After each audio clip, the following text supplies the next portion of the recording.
Dobre, super, no sa to páči. Celý rozhovor je úplne že o inom.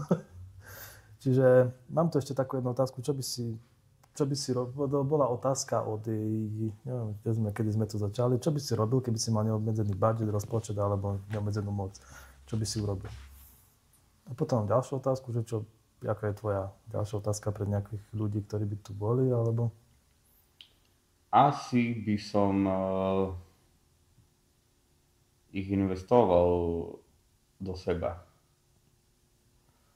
Na tú tému, ak sme sa bavili pred chvíľou, hej? To bude možno znieť blbo, ale nekúpil by som si žiaden byt, žiaden dom, ani neviem čo podobné.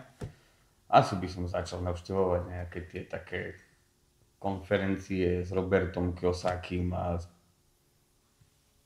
Ako business mindset, taký. presne. S nejakým Robinom Sharmom alebo takým, Grant hej, Cardone a proste, títo hej. gurus. A možno by som sa prihlásil aj do Akadémie Petra Krištofoviča, hej, proste, alebo v podstate tá hmota ťa nezrobí šťastný.